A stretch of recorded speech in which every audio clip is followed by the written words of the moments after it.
देखिए हमारा YouTube channel KP sir special math आपका हार्दिक स्वागत करता है। आज हम आपको इस वीडियो में प्रोबेबिलिटी प्रायिकता से संबंधित क्वेश्चन सॉल्व करवाएंगे। मैंने फर्स्ट वीडियो जो डाला था अपना प्रायिकता का, प्रोबेबिलिटी का, उसमें मैंने आपको बेसिक भी बताया था। क्या बताया था? बेसिक भी बताया था। तो चलिए क्वेश्चन की ओर चलते हैं। क्वेश्चन की ओर चलने से पहले भगवान श्री राम का नाम लीजिए और क्वेश्चन को सॉल्व कीजिए। तो देखिए किस प्रकार से क्वेश्चन हमारे प्रोबेबिलिटी के सॉल्व होते हैं वो मैं आपको बेसिक में बता चुका हूँ। अब हम क्वेश्चंस पढ़ते हैं और क्वेश्चंस को सॉल्व करते हैं। तो देखिए फर्स्ट क्वेश्चंस जो हमारी स्क्रीन पर दिया गया है वो है, एक परिवार में दो बच्चे हैं। कितने बच्चे हैं? दो। अरे भाई कितने बच्चे हैं? दो। यदि अज्ञात हो, मैंने आपको बताया था जो घटना हमें ज्ञात होती है उसको हम बी मानते हैं। क्या मानते हैं? बी मानते हैं। अरे भाई क्या मानते हैं? बी। कहा गया है यदि अज्ञात हो कि बच्चों में से कम एक बच्चा लड़का है तो दोनों बच्चों के लड़का होने की प्रायिकता बताइए। जिसकी प्रायिकता हमसे पूछी जाती है उसको हम घटना ए मानते हैं। क्या मानते हैं? घटना ए मानते हैं। ठीक है।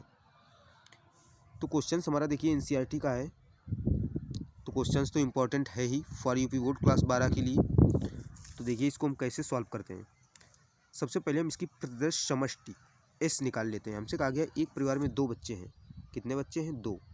तो दो बच्चों में क्या पता दोनों लड़के हो सकते हैं। दोनों लड़के हो सकते हैं।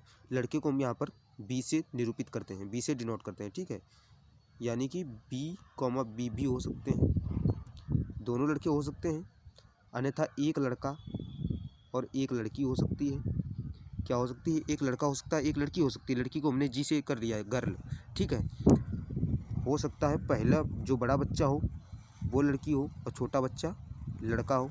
देखिए क्रमित युग्म का पहला घटक जो होता है वो बड़े लड़के या बड़ी लड़की को प्रदर्शित करता है। जैसे यहाँ पर बी यानी कि ये हमारा बड़ा लड़का है और ये छोटा लड़का है। यहाँ पर देखिए बी पहले दिया गया है, जी बाद में दिया गया है। इसका मतलब है बी हमारा यानी कि बॉय, लड़का बड़ा होगा, लड़की छोटी होगी। ठीक है।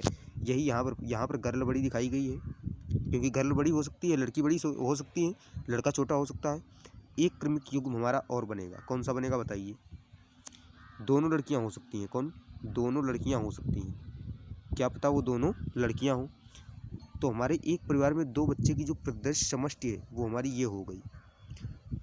या तो वो दोनों लड़के हो सकते हैं या तो उनमें से एक लड़का हो सकता है, एक लड़की हो सकती है। क्या पता बड़ी बच्चा लड़का हो या लड़की हो, और नहीं तो दोनों हमारी लड़कियां हो सकती हैं। ठीक है। तो अब देखिए यहाँ पर बात आती है प्रायिकता की।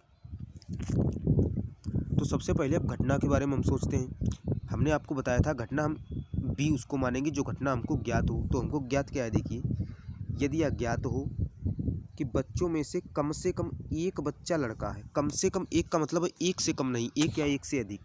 कहा गया है यदि अज्ञात हो कि बच्चों में से कम एक बच्चा लड़का है। क्या है? लड़का। तो ये तो घटना हमको ज्ञात है, तो ज्ञात वाली घटना की हम प्रदर्श समझ लिखते हैं। कम से कम एक बच्चा लड़का हो यानी कि एक से कम नहीं, या तो एक हो या एक से अधिक। तो इसके संगत हमारा ये भी क्रमित युग्म आएगा, एक या एक से अधिक। कम से कम एक का मतलब होता है एक या एक से अधिक। तो या तो दोनों लड़के हो सकते हैं, या तो एक लड़का हो सकता है, बी कॉमा जी हो सकता है, या तो जी कॉमा बी हो सकता है। क्या हो सकता है? जी कॉमा बी। या तो बड़ा बच्चा लड़का हो सकता है या तो छोटा वाला लड़का होगा। तो हमारे जो बी के क्रमित युग्म बने यानी कि नंबर ऑफ बी बराबर हमारे कितने बने? अरे भाई नंबर ऑफ बी कितने बने? नंबर ऑफ बी बराबर 3। ठीक है। अब हम क्या करेंगे? प्रोबेबिलिटी ऑफ बी निकाल लेंगे। क्या निकालेंगे? Probability of B.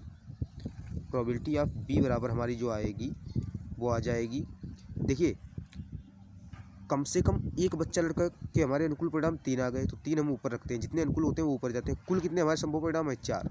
अरे भाई कुल कितने हैं? 4। देखिए कुल हमारी जो प्रदर्श समष्टि ये हमने बनाई थी वो कितनी थी? 4। तो हमारी इसकी प्रायिकता हो गई 3/4। अब हम घटना ए उसको मानते हैं जिसकी प्रायिकता हमको ज्ञात करनी होती है। तो प्रायिकता हमको किसकी ज्ञात करनी है? देखिए दोनों बच्चों के लड़का होने की प्रायिकता ज्ञात कीजिए। दोनों बच्चों के लड़का, तो दोनों बच्चों के हमारे क्रमित युग्म को कितने हैं? देखिए दोनों बच्चे लड़के हों तो दोनों बच्चों के क्रमित युग्म एक ही है जो कि लड़के को प्रदर्शित करता है। इसमें दोनों लड़के हैं, एक छोटा है एक बड़ा है। तो हमारे ए के अंतर्गत कितने क्रमित युग्म आए? एक। अरे भाई ए के अंदर कितने आए? एक।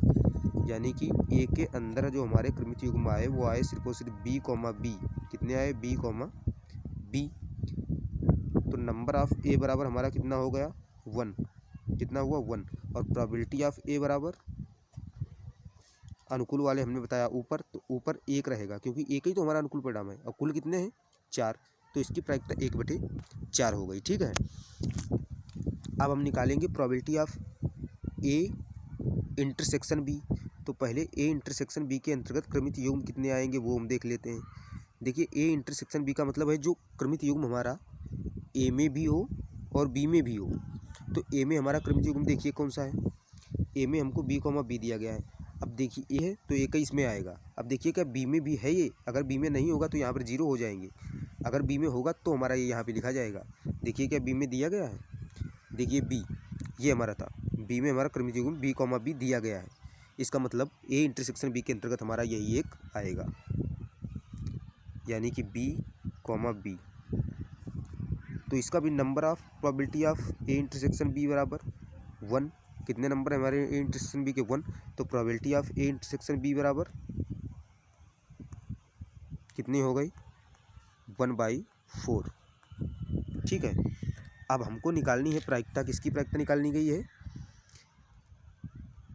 किसकी प्रायिकता पूछी गई है। देखिए यदि अज्ञात हो कि बच्चों में कम से कम एक बच्चा लड़का है तो दोनों बच्चों के लड़का होने की प्रायिकता बताइए, यानी कि probability of A upon B पूछी गई है। मैंने आपको बताया था जो घटना ज्ञात होती है उसको बी मान लेते हैं और जो निकालनी है प्रायिकता जिसकी उसको ए मानते हैं।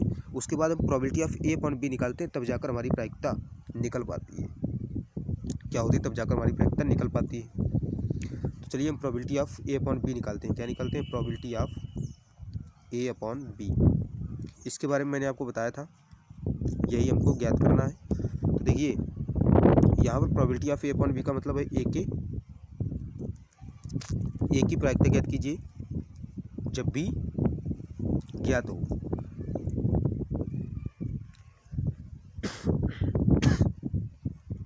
क्या मतलब है इसका, ए के घटित होने की प्रायिकता जब भी ज्ञात है। ठीक है, तो चलिए निकालते हैं। Probability of A upon B बराबर हमारा फार्मूला बना था probability of A intersection B upon probability of B. मैंने आपको बताया था जो बटे में होती है वही बटे में आती है। ठीक है, तो probability of A intersection B की हमारी वैल्यू कितनी है 1/4। इंटू लगाइए, संख्या चेंज कर देंगे किसकी, प्रोबेबिलिटी ऑफ बी की। प्रोबेबिलिटी ऑफ बी हमारी कितनी थी, देखिए प्रोबेबिलिटी ऑफ बी बराबर 3/4। 3/4, तो 4/3 यहाँ पर लिखेंगे क्योंकि हमने भाग की जगह पर गुणा लगाया। 4 से 4 कैंसल, तो हमारी अभीष्ट प्रायिकता कितनी आई 1/3। यही हमारा इसका राइट आंसर है। सो गाइज आप इसी प्रकार से प्रोबेबिलिटी निकाल सकते हैं। अगर आपको प्रोबेबिलिटी निकालने से कहा जाए तो आप इसी प्रकार से प्रोबेबिलिटी निकाल सकते हैं। So guys thank you.